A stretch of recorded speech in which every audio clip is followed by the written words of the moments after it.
The old cold turkey method. Let me get this straight from the get-go. We're talking about habits, not actually tracks.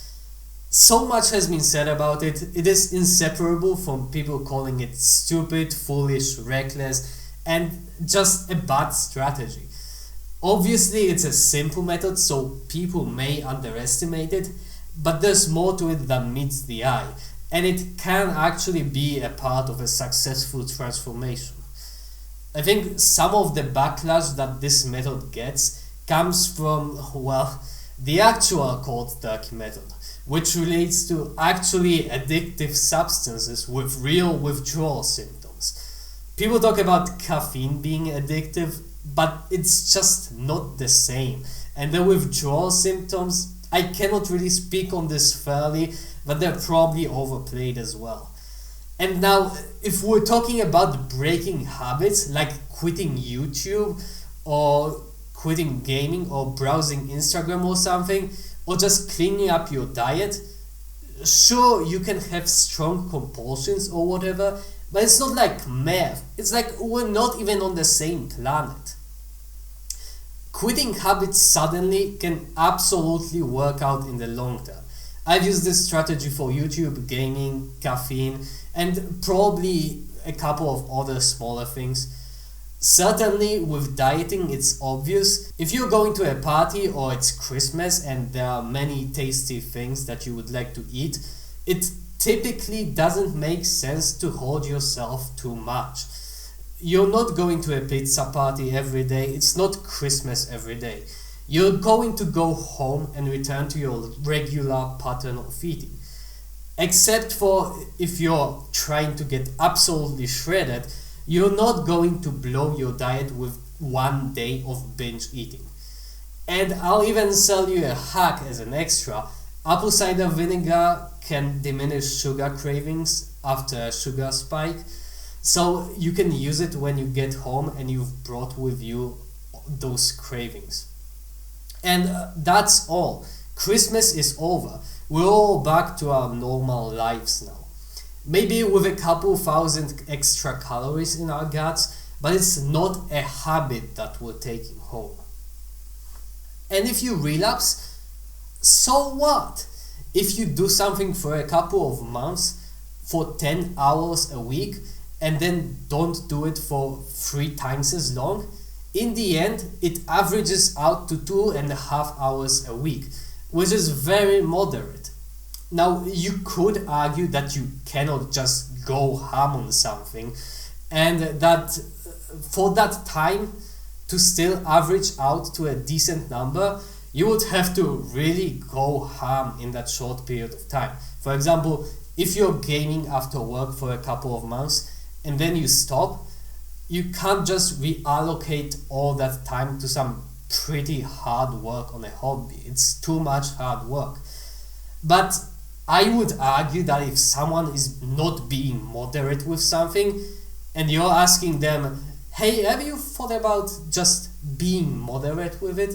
You can still do math, just don't go crazy. Like, gee whiz, thanks for not understanding my problem at all. By the way, write in the comments whom I'm stealing content from. Like, if someone has a really strong sweet tooth, they cannot restrain themselves. It's often easier for them to just quit sweets altogether, lose their weight, start working out, and once they have that success, it's possible that they will just be in a better place mentally, not dead. And sweets are great, but I also have a six-pack, I'm healthy, I feel great, so I don't really care. And that's when you actually want to quit. But if we're talking about video games, maybe it's a cool addition to your life. You'd be perfectly fine keeping it in as long as it's moderate. So you just play when you really feel like it, but then when you're like, I could play, but I could also not, you don't. For example, if a new game comes out, or maybe you start a new TV show, you can binge that to completion and quit. Like, if you don't have something super important or urgent to do after work, it might be the most efficient option. Just get it over with. I think people try too much to force themselves into the strategy that they planned out and then try to stick to it while also having no experience in it and only make the strategy based on what makes sense, even though that often has no bearing in reality. And when that strategy is put to the test, it turns out it wasn't good at all. And what's worse, they treat it like a test. If you don't stick to it, you suck. And we naturally crave those tests, but if we design a test for ourselves, it's probably going to be garbage as a test. We've all seen those tests that just don't test what they're supposed to. Over the years, I've started using waves of what people call motivation, which is actually more like enthusiasm or inspiration, or just feeling that it's the right time to start, to my advantage, letting myself be taken by those waves almost. I think one of the best ways to take advantage of this inspiration is to notice it even in the smallest form. If you're studying and it's getting late and normally you'd wind down and watch a show, but you're kind of fine with just studying more and you're not going to lose sleep, I'd say go for it. Be open to inviting some chaos into your life. At least try it. Maybe you'll find that that doesn't work for you and you're just a very orderly person. But I think assuming that is just wrong and you probably don't know yourself as well as you think. People make those infographics with waves of motivation going up and down, and that's clearly no way to achieve anything. Obviously, you need something that doesn't stop and go every 2 hours. But actually, they're wrong. If you take going to the gym, which is always the example given, then of course, if you don't go consistently, you're not going to make great progress. But that setup is obviously terrible. Like, it's actually great that sometimes you do feel like going to the gym, even though you hate going to the gym. The problem is obviously the setup. You hate going to the gym, that's the problem. You don't actually want to be going to the gym consistently. You just sometimes feel like it. Here's what happens in real life, okay? You have a steady job, you have a normal life, and then sometimes you really get this inspiration to learn cooking. So in your free time, you learn to cook and you milk that for what it's worth until that inspiration goes out. And then that phase ends and either a new one starts or you just relax for a couple of months in your anyway free time.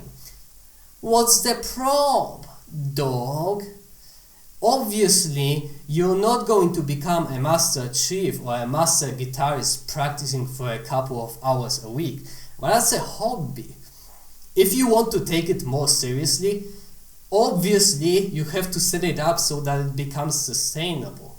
For example, if you're a YouTuber, you can use these spurts of inspiration to create videos in bulk, but if you're serious about growing your channel, you need a constant supply of videos and you're probably going to have to make some extra when you don't feel like it.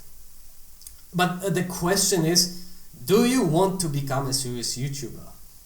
Nothing wrong with spurts of inspiration, you just have to set it up right. It's not a bug, it's a feature.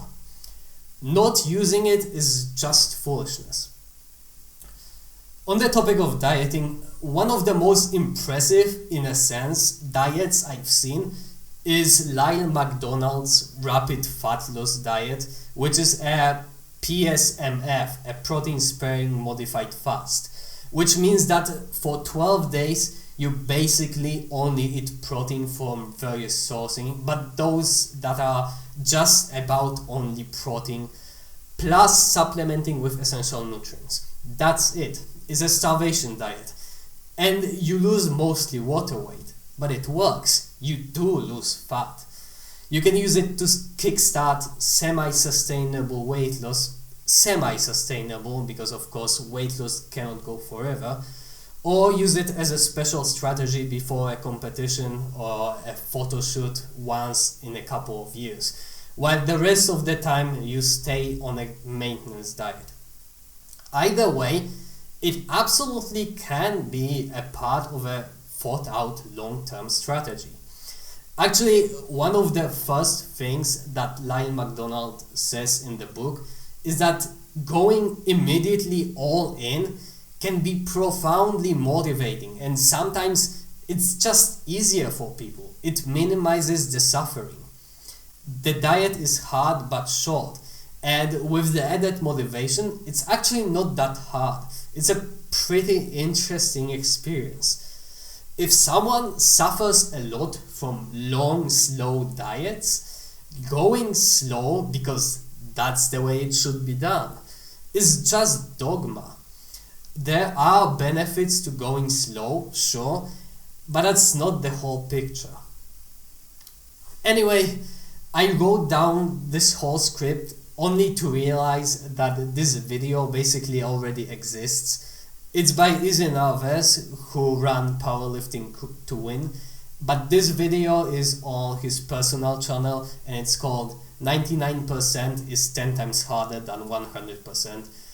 I will link it in the description, but maybe hearing the same thing told from a different perspective will make it easier for you to get the idea. Overall, Izzy has great content. Some of his takes on life are really insightful, but he's hard to recommend if you're not a meathead. He does Q&As, and those insightful comments are like 1/5 of his videos. But I'll probably be referencing his stuff a lot. That's all for now.